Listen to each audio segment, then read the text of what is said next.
Shalom and welcome to Jerusalem Studio. In the Arab world, celebrations are sometimes marked by gunfire. However, this first anniversary of the Israel-Hezbollah ceasefire would appear to not be a very happy one, as tensions run high and devastating action is still the order of the day. On Sunday, the Israel Air Force struck and killed Haytham Ali Tabatabay, having emerged as Hezbollah's senior commander following the serial demise of a number of his superiors. He was considered a militant participant in the terror organization's internal debate on whether to go along with the demand to disarm. Now that he is out of the equation, this debate centers for the moment on the immediate issue of retaliation, which could escalate into a resumption of full-scale hostilities across the Israeli-Lebanese border. So is the ceasefire doomed? Joining us for the analysis of today include Mr. Oded Elam, formerly heading the Mossad's counter-terrorism division and a senior fellow at the Jerusalem Center for Foreign and Security Affairs or Policy. It's great to see you, Oded. Thank you for having me. It's always a pleasure indeed. Also joining us from Washington, D.C. is retired Colonel Abbas Dahouk, formerly a military advisor at the U.S. State Department, as well as the Defense Department's attaché to the Kingdom of Saudi Arabia, among a long list of others. It's great to see you, Colonel. Thank you for having me as well. Always a pleasure indeed. And with us, of course, TV7's editor-at-large, Mr. Amir Oren. Amir, an elimination of the commander-in-chief, not necessarily truly commander-in-chief, since he shared that role with another individual, namely Haidar, but in this context, it's a devastating blow to the command of this Iranian proxy, which has, despite discussing matters of disarmament, quite vigorously stood its ground, saying we're not going to disarm, and rather we are very keen on doubling down and rearming ourselves. Of course, the Iranian push for this was also quite vigorous. So the rationale for violating a ceasefire agreement can be divided into three possible causes. Obviously, if you're going to have an attack against Israel in the immediate future, you are acting to preempt it. Also, if you know that Hezbollah is building its infrastructure and forces in order to attack Israel on a later date, you also do that. And the third possible reason is the one you hinted at in your introduction. If there is an internal debate, and it seems that eliminating a certain figure could make the Council of War, as it were, decide on a more moderate course of action, then it is also possible that Israel would do it, knowing full well that sometime, somehow, it may go over and cause the escalation it wants to avoid. Let me just mention another event which is about to take place and may weigh on the decision-making in Hezbollah. The visit of the Pope. He is about to undertake a visit to Turkey and then to Lebanon. Obviously, it's a very important event for the Maronite and other Christian communities in Lebanon. And Hezbollah has to decide whether it's worth their while to cause an escalation now and bring about the anger of the other communities. Indeed.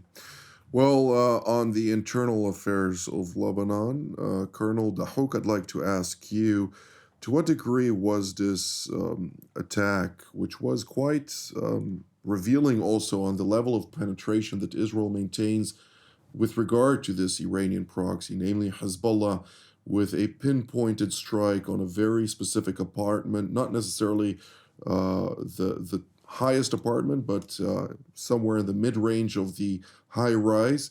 To what degree is this a point of frustration for the Lebanese people, or yet again an indication that this Iranian proxy is bringing more strife to the Lebanese people? Well, I mean, there's no change in Israel's capability. You know, the Israeli Defense Forces have demonstrated many times in the last 2 years of the abilities to strike decisively, and especially in Iran, and Lebanon is also in Yemen. So those strategic precision capabilities, intelligence capabilities, there's no doubt about that. And those are all the neighboring countries, including Lebanon. They're very well aware of it. I think sometimes the surprising element is the decision to take such strikes, and also the timing of the strikes.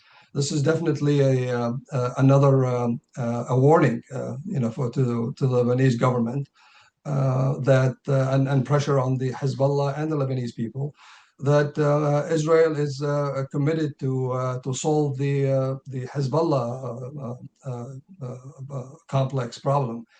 So for me, it is a military strike. It's not unusual, but it's also a continuous pressure on the Lebanese government to do more. I remember they have a deadline to meet in December this year. And from the U.S. perspective, and perhaps Israeli perspective, and some of the Lebanese perspective, that they're not moving fast, and the Lebanese army, perhaps while they have limited capabilities and logistics and funding, they should do more just to implement their own plan. Some, both in the U.S. administration as well as in Lebanon, have indicated to me that it's a matter of will, the political will to actually execute the framework which both the Americans, to the primary degree rather than the French of a lesser degree, have provided much tailwind to Beirut to try and pursue the disarmament of Hezbollah. But it seems yet again, and to much of the frustration both here in Jerusalem as well as in Washington, D.C., the Lebanese government is not pushing in the pace that was expected initially. Mr. Haytham, what type of message was this to the Lebanese government, and to what degree was this also a quite blunt way of telling Hezbollah either you stop this, rather arming yourself, or there's going to be a far harsher response down the road? First of all, I have to say that it's quite remarkable and even unexpected in a way, the recovery of the Hezbollah from the tremendous blow that had suffered in the war. They quickly came into their strength. They are recovering. There are around 254 ports on the Lebanon-Syrian, where the smugglers can smuggle ammunition, armament, money, and so on, and they are not really controlled by Ashara. And so the Iranians and the Hezbollah did not give up on their holy grail of the mukawameh, of resistance, what they call, against Israel. And they are pretty much putting a lot of effort into recovering. They are very short of missiles, and of course the top echelon was eliminated. Most of their ammunition depots were eradicated, but they are trying to recover it all. And unfortunately, the Lebanese government, our own government, and definitely Haytham army, are not doing what they're supposed to do. And I think it's frustrating, not only the Israelis, but also Tom Barak and the Americans. And in a way, the Americans are using Israel as a proxy. They are saying to the Lebanese, listen, if you don't comply with what you had agreed upon, we have no control of what Khomeini has described years ago as the mad dog that America is sending to bite the Islam. So in a way, this event, and I'm absolutely certain it was coordinated with the Americans, supplies the hammer that is needed to push forward the Lebanese into dismantling the Hezbollah.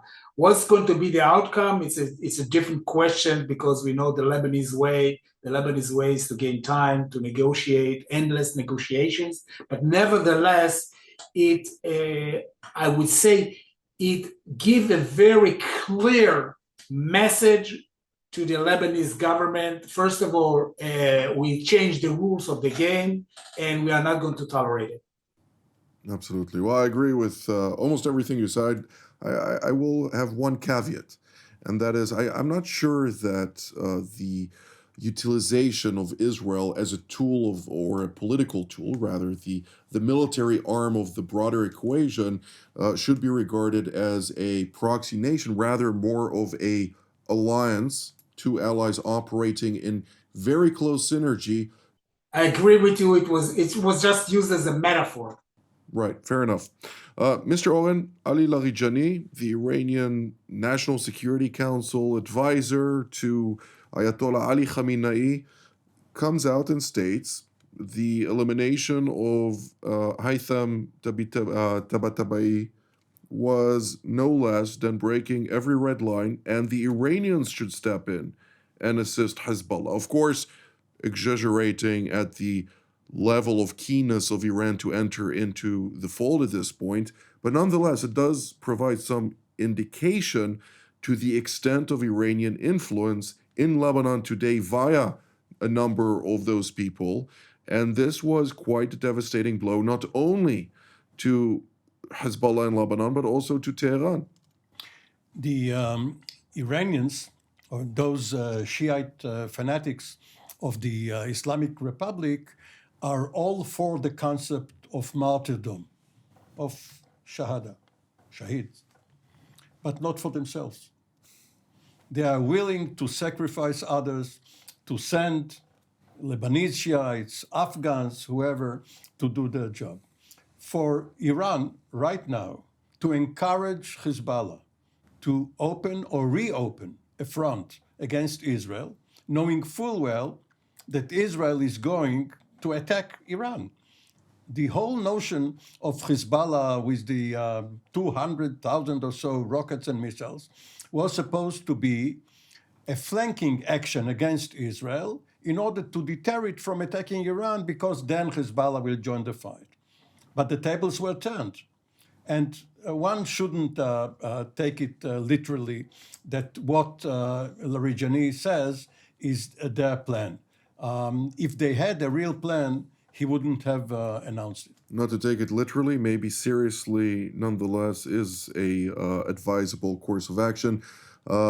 Colonel Dahouk, when we're talking about Hezbollah, let's say hypothetically that they do escalate the situation and decide to enter into a direct confrontation with Israel.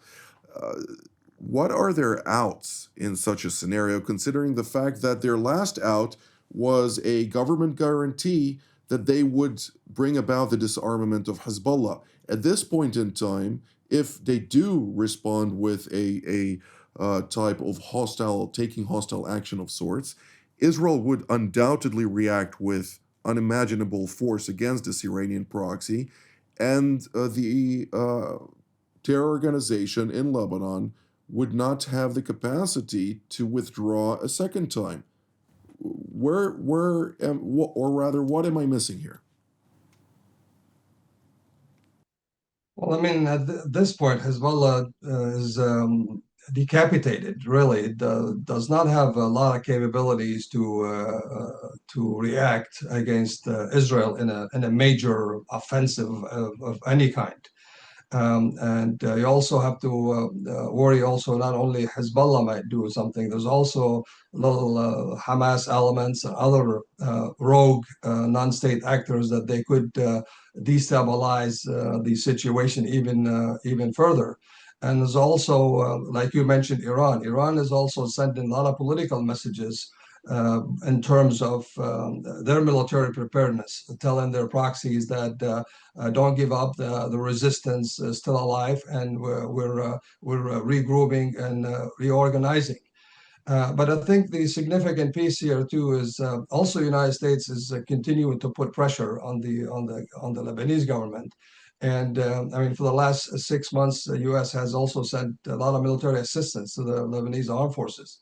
Over $500 million actually been allocated in terms of equipment and supplies for the Lebanese armed forces to basically do something. And I just learned yesterday too, there was another committee is being formed outside this 5-country committees, which includes Israel, part of the 5, and France, United States, and UNIFIL, and so on. There's a new one just formed, and it's 3 countries committees, which United States, France, and Saudi Arabia. So Saudi Arabia is getting more involved and try to broker some kind of ceasefire and put more pressure on the Lebanese government. I think this might be a positive step, but I don't see Israel part of it. So I think I'm not sure where the politicians are going through this. Perhaps they're trying to put some pressure on Israel to ease up the pressure a little bit on the Lebanese government to come up with some kind of solution. But as we all discussed, this is very complex, and Hezbollah has 2 choices, just like Hamas, just like Iran, victory or death. So there's nothing in between. So we'll just have to wait and see.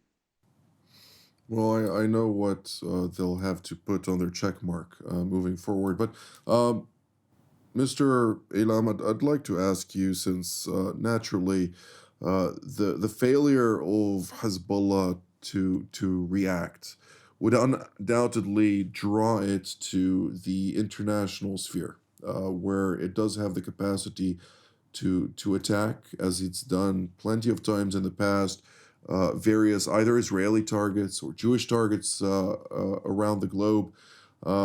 As the former head of counter-terrorism at Mossad, what can you provide us in this context in Israel's efforts not only to ensure that such an attack does not happen, but to ensure also that the other side is deterred from pursuing such action in the first place? First of all, we have to acknowledge the fact that the Hezbollah is pretty much limited within the compound of Lebanon in the sense of retaliation, because all those things that Abbas and Oren had mentioned. Nevertheless, they must retaliate because, first of all, it's in the DNA of the jihadic movement, and also they are looking at what is the reaction of the rivalries within Lebanon if they don't react or don't retaliate on such a tremendous blow inflicted upon them by the Israelis. So they have limited capabilities in reacting. First of all is what you had mentioned very, very clearly, and it's true, the capability abroad. In, I think, almost 30 years, they built quite impressive nets around the globe, starting from the US in Dearborn, going to South America, Europe, Asia, Philippines, Thailand, where they have a very, very solid infrastructure that they can use to initiate some sort of attack on either Israeli or Jewish or even American facilities, because they definitely sees Americans as allies in regarding this attack. So this is one option that they can use. It's not easy for them to initiate it and to calibrate it right now, because most of the prominent figures were moved, maybe except Talal Hamia and Wafik Safa, that can really sit on the joystick regarding that. But nevertheless, this is a very, very imminent possibility, and I think it's most likely to happen. It can be, they can target Jewish institutes, and also they can target individual Israelis, tourists, even prominent members of the defense ministry or whatever. So we have to be very, very much on alert.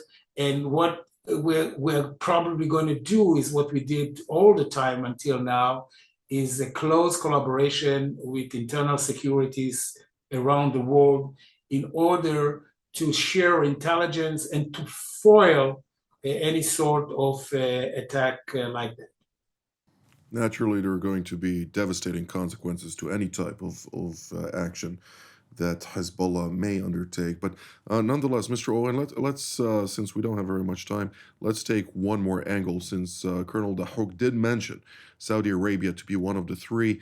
The Qataris are, of course, the largest donor at the request of the Americans to the LAF, roughly $144 million a year, alongside other actors that are quite involved in the Lebanese theater.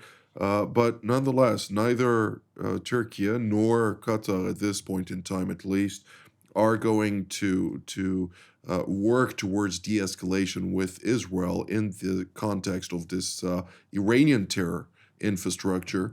But countries like Saudi Arabia joining such a trilateral composition, is that going to assist in bringing about some sort of arrangement that could be sustainable? Yes, because Saudi Arabia, of course, has lots of money, and money is quite a problem in Lebanon. Obviously, there are other problems. It's a corrupt system, and just throwing money at it will not solve it. But if it is true that Mohammed bin Salman is now trying to mediate between Iran and the United States, then obviously Lebanon is another arena, and Hezbollah is just another pawn, and Hezbollah will obey whatever instructions it gets from Tehran. And like Israeli Minister of Foreign Affairs Gideon Saar mentioned yesterday during a speech to the Congress in Paraguay, so long as Hezbollah is not disarmed, we can safely assume that Lebanon is still occupied by the Iranians, something that some may say has some foundation in this context. I think it goes a lot more than just disarmament of Hezbollah, since this deeply corrupt government in Lebanon is unfortunately also heavily embedded with Iran on multiple levels these days. Less than 3 minutes, 1.5 minutes for each of you. Colonel Dahouk, where are we heading from here?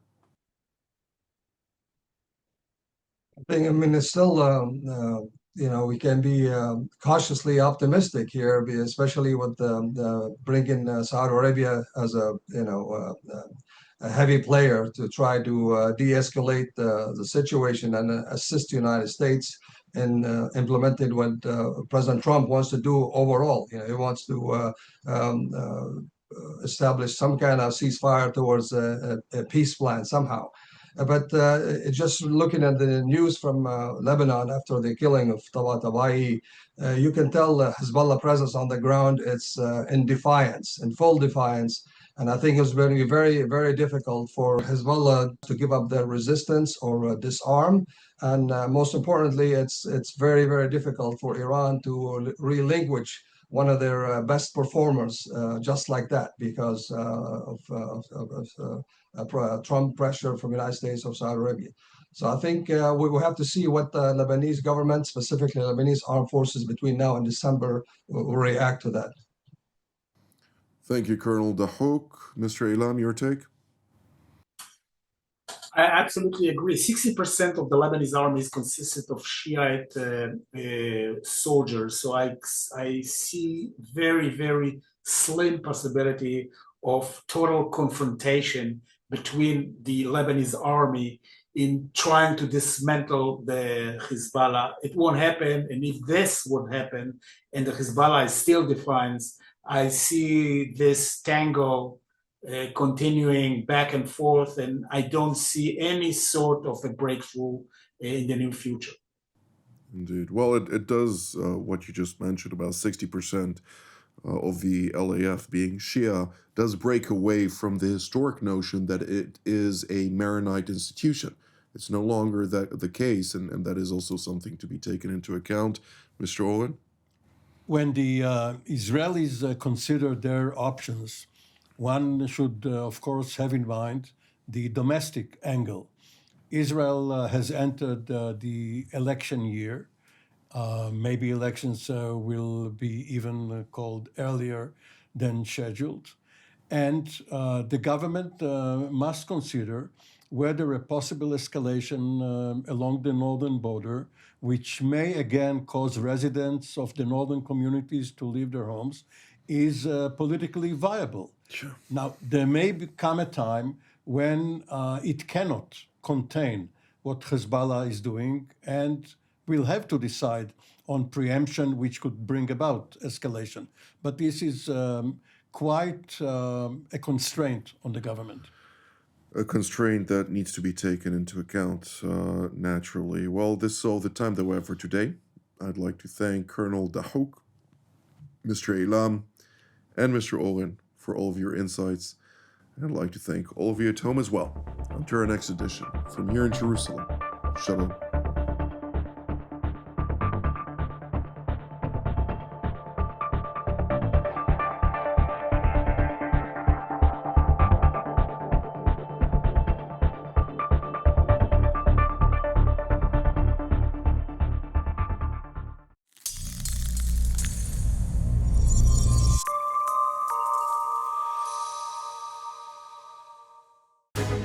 My name is Lebanon. I used to be Deputy National Security Advisor to the Government of Israel, currently Vice President of the Jerusalem Institute for Strategy and Security, a think tank, and the editor of the Jerusalem Strategic Tribune. For the last few years, I've been a regular panelist for TV7, a fantastic opportunity to bring deep and analytical perspectives to the debate over regional affairs, Israeli affairs, international affairs, in the company of some of the best minds in Israel.